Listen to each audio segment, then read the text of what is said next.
In a time when science still tangled with superstition and medicine was more art than fact, one woman managed to fool the most esteemed doctors in England with the strangest claim imaginable. Imagine, if you will, a grand medical theatre in 18th century London. The air is thick with anticipation, quill pens poised, the finest minds of Britain gathered. They're not waiting for a groundbreaking surgical feat or the discovery of some exotic new disease. No, they're waiting for a peasant woman to give birth to a rabbit. Welcome back to The Curious Past. I'm Danny. And I'm Shan. Today we're diving into the bizarre and unbelievable story of Mary Toft, the 18th century Englishwoman who turned the medical world upside down with her grotesque hoax. He needs a tale of astounding gullibility, outrageous deception, and a scandal that hopped all the way to the royal court, forever scarring the reputation of an entire profession. Let's get started.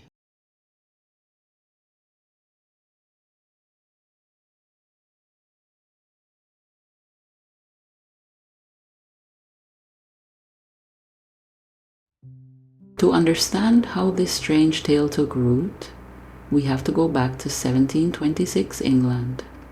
This was the Georgian era, the age of enlightenment, of reason, of burgeoning science, a time when London was the beating heart of a global empire. And its medical men, the intellectual titans of their day, believed themselves on the cusp of understanding the very mysteries of life itself. Medicine was advancing, but slowly.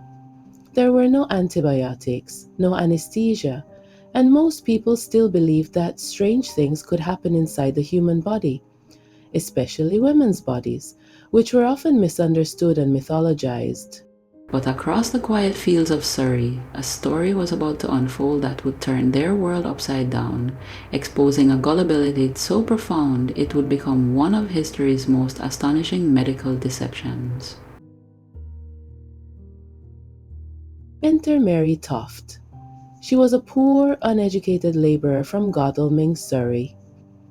Married to a journeyman cloth worker named Joshua Toft, Mary already had 3 children. But in the fall of 1726, she claimed she was having a most unusual pregnancy.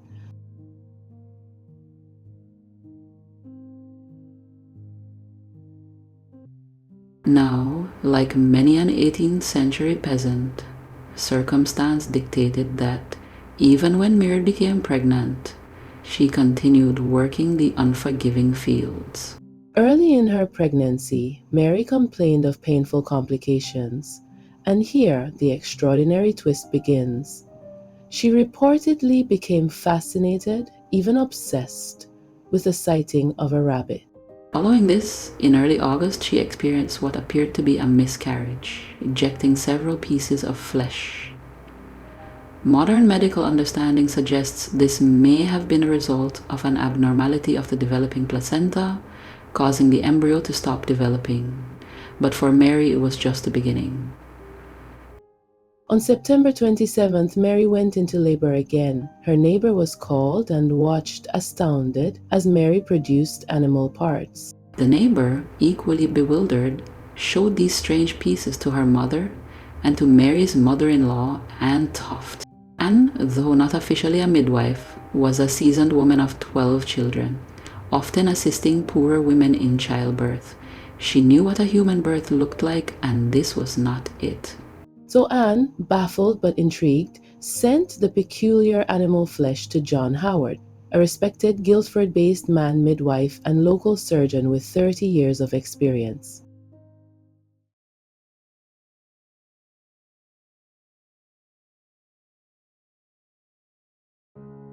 Initially, Howard, a pragmatist, dismissed the bizarre notion that Mary could have given birth to animal parts. But the next day, despite his reservations, the compelling strangeness of the situation drew him to Mary's cottage. Anne Toft presented him with even more pieces of flesh from the previous night. Yet, Upon examining Mary herself, Howard found nothing conclusive. Then Mary again went into labor, seemingly giving birth to several more animal parts in Howard's presence. According to a contemporary account from November 9th, over the next few days, Howard delivered, quote, 3 legs of a cat of a tabby color and 1 leg of a rabbit. The guts were as a cat's, and in them were 3 pieces of the backbone of an eel. The supposed explanation? Toft claimed the cat's feet were formed in her imagination from a cat she was fond of that slept on the bed at night. Mary seemed to fall ill once more, and over the ensuing days continued to deliver more pieces of rabbit. As this truly extraordinary story began to spread, reaching beyond the quiet fields of Surrey, it sparked a fever pitch of curiosity. On November 4th, Henry Davenant, a member of King George I's court, traveled to see the phenomenon for himself. He examined Howard's collected samples and returned to London, ostensibly a believer. Howard, now deeply invested in the case, had Toft moved to Guildford, where he boldly offered to deliver rabbits in the presence of anyone who doubted her incredible story. His fervent letters to Davenant, detailing every grotesque birth, soon caught the attention of Nathaniel St. Andre, a prominent Swiss surgeon to the royal household. The stage was set for a scandal that would rock the very foundations of Georgian medicine.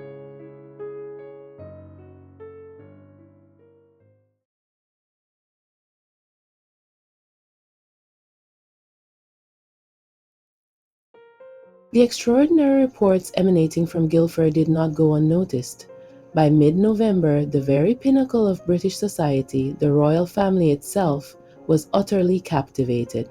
King George I, deeply fascinated, dispatched 2 of his most trusted men to investigate: Nathaniel St. Andre, his personal Swiss surgeon, and Samuel Molyneux, the secretary to the Prince of Wales. Arriving on November 15th, they were not disappointed. Within hours, under Howard's watchful eye, Mary Toft reportedly delivered another rabbit's torso. The St. Andre, ever the meticulous surgeon, took the specimen and performed a critical test. To see if the rabbit had breathed air, he placed a piece of its lung in water. It floated. This, to St. Andre, was undeniable proof. He then performed his own medical examination on Toft and astonishingly concluded that the rabbits were being conceived and bred in her fallopian tubes. St. Andre even performed a public dissection of one of the rabbits and claimed it had matter in its rectum, like that of corn, which it could only have received in the womb. In the doctor's absence, Toft later that day produced yet another rabbit torso, which both men also examined. They returned that evening to find Mary once again in violent contractions. A further examination followed, with St. Andre himself delivering some rabbit skin, quickly followed by a rabbit's head. Both men inspected the grotesque pieces of flesh, noting almost as an afterthought that some resembled the body parts of a cat. To the king's surgeon, these were not the signs of a hoax, but of an unprecedented medical marvel. But the king, despite St. Andre's glowing reports, possessed a healthy dose of skepticism. So, he dispatched a third physician, his own surgeon, Cyriacus Hallers, to Guildford. Hallers arrived on November 20th and immediately noted something amiss. Toft, despite her recent deliveries, showed no signs of pregnancy. His trained eye caught Toft subtly pressing her knees and thighs together as if to prevent something from dropping down. Howard's behavior was equally suspicious. He refused to let Allers assist in any further deliveries, claiming Allers was not a man midwife and had previously caused Toft considerable pain. Convinced he was witnessing an elaborate hoax, Allers shrewdly played along, feigning belief in Toft's incredible story. He made his excuses and returned to London, taking specimens of the rabbits with him. His closer study revealed damning evidence, clear signs that the rabbit parts had been cut with a man-made instrument. And even more damning, pieces of straw and grain found in their droppings. These rabbits had been eating. On November 21st, Allers reported his findings to the king. The medical world, still buzzing with excitement over St. Andre's claims, suddenly had a powerful counter-narrative. Alarmed, Howard quickly wrote to Allers, demanding the return of his specimens. Allers' suspicions began to deeply worry both Howard and St. Andre, and indeed the king himself. In a desperate attempt to preempt Allers' accusations, just 2 days later, St. Andre and a colleague were ordered back to Guildford. There, Howard met them, claiming Toft had just given birth to 2 more rabbits. She also delivered several portions of what was presumed to be a placenta, but her health was rapidly deteriorating, suffering from a constant pain in her right side. Undeterred, St. Andre, in a move that spoke volumes about his desperation, collected affidavits from several witnesses to cast doubt on Allers' honesty. On November 26th, he even performed an anatomical demonstration before the king to publicly support Toft's astounding story. According to St. Andre's own later pamphlet, neither he nor Molyneux suspected any fraudulent activity. The momentum, however, was shifting. The king, clearly still seeking a definitive answer, ordered St. Andre to bring Toft to London for further, more intensive investigation. Accompanied by Richard Manningham, a highly respected obstetrician and a knighted physician, Toft was transported to the capital. Manningham, upon examining Toft, found only a slight enlargement on the right side of her abdomen. He also delivered what he believed was a hog's bladder, though St. Andre and Howard disagreed, but became intensely suspicious when it distinctly smelt of urine. Despite these mounting doubts, those involved, keen to control the narrative, agreed to say nothing in public. On November 29th, Mary Toft was lodged in Lacey's Bagnio, a public bathhouse in Leicester Fields, now under the most intense medical scrutiny yet. The hoax was teetering on the brink of collapse.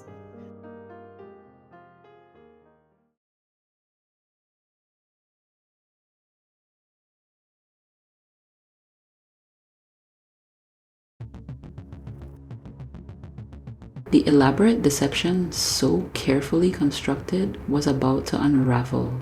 Less than a week after Mary Toft's arrival in London on December 4th, the house of cards began to tumble.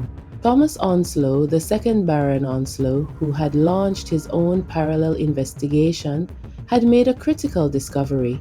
For the past month, Mary Toft's husband, Joshua, had been suspiciously busy buying young rabbits. Convinced he had enough evidence to proceed, Lord Onslow wrote to the eminent physician Sir Hans Sloane, declaring that the affair had almost alarmed England, and that he would soon publish his damning findings. On that very same day, another crack appeared in the facade.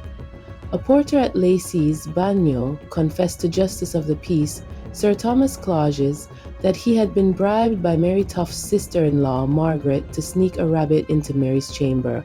When confronted, Mary stubbornly denied the accusation.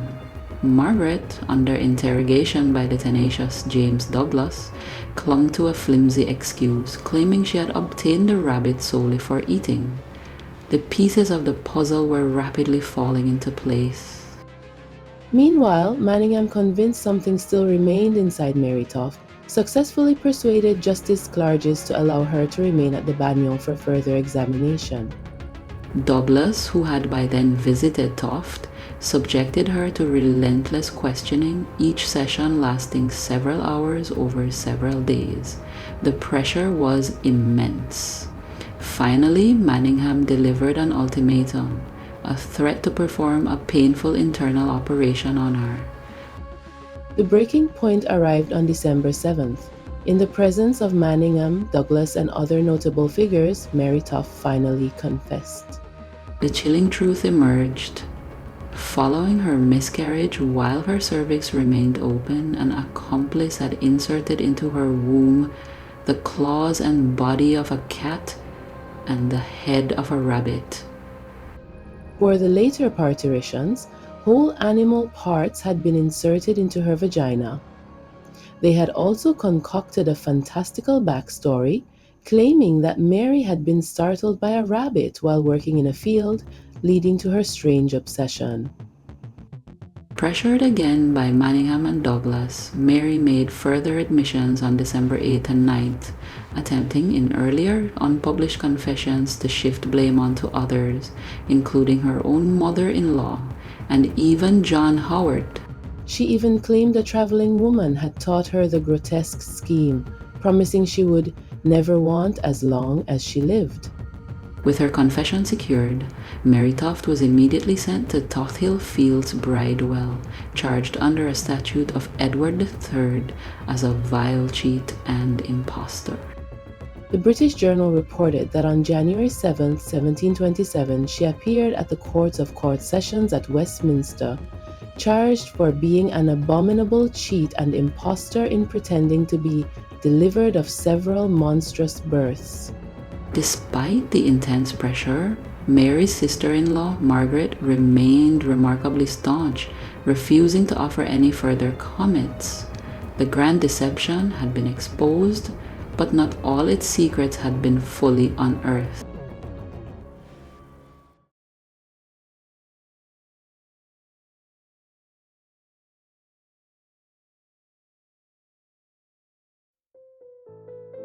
On January 7, 1727, the curtain fell on the main players in this bizarre drama. John Howard, the initial believer and fervent proponent of Mary's story, appeared before the bench. His gullibility, or perhaps his ambition, cost him dearly. He was slapped with an enormous fine of £800, a staggering sum equivalent to over £150,000 in today's money. Remarkably, Howard returned to Surrey and continued his medical practice, eventually dying in 1755, his career bruised but not entirely broken. As for Mary Toft herself, the rabbit breeder became an instant morbid celebrity. Crowds reportedly mobbed Tothill Fields Bridewell for months, hoping to catch a glimpse of the now infamous woman. While incarcerated, her portrait was even drawn by the artist John Laguerre. By this time, however, the immense stress and probably the effects of her deceptions had taken their toll. She had become quite ill. However, the legal system struggled to determine how to truly charge her. What statute covered pretending to give birth to rabbits? Ultimately, Mary Toft was discharged on April 8, 1727, as it was genuinely unclear what precise charge should be laid against her. The Toft family, despite the monumental scandal, made no discernible profit from the affair. Mary returned home to Surrey, to the quiet anonymity of her village.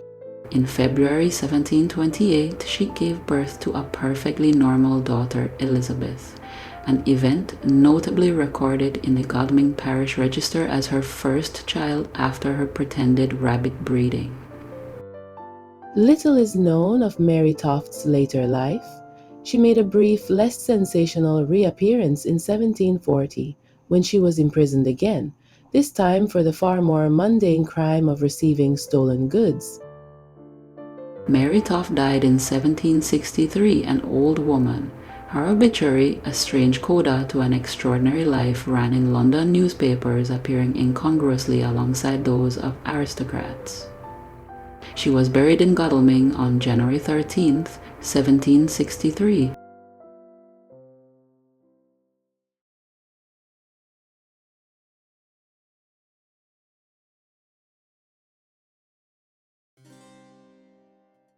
The Mary Toft affair, as ludicrous as it sounds, left an indelible mark on Georgian society and, crucially, on the nascent medical profession. Its immediate aftermath was a torrent of public mockery, most famously satirized by the era's sharpest pictorial satirist, William Hogarth. His print, Connicularii, are the wise men of Godleman in consultation, mercilessly lampooned the gullibility of the medical establishment, depicting Toft in labor surrounded by the disgraced figures, including Shan, Andre, and Howard. Other artists, such as George Vertu, joined the fray, with works like The Surrey Wonder and The Doctors in Labour savagely ridiculing the affair.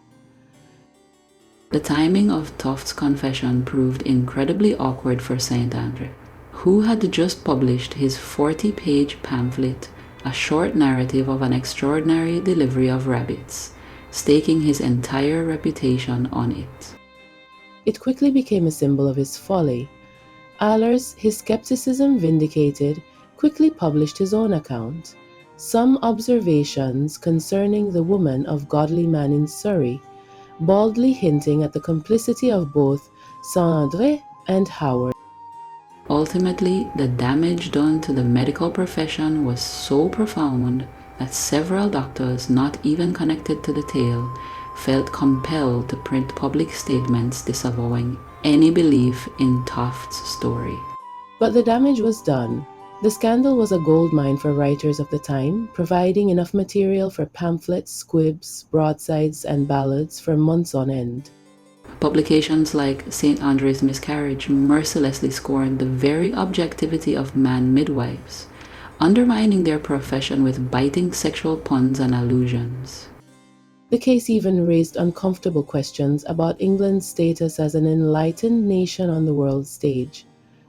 In the end, the Mary Toft affair is more than just a bizarre footnote in history.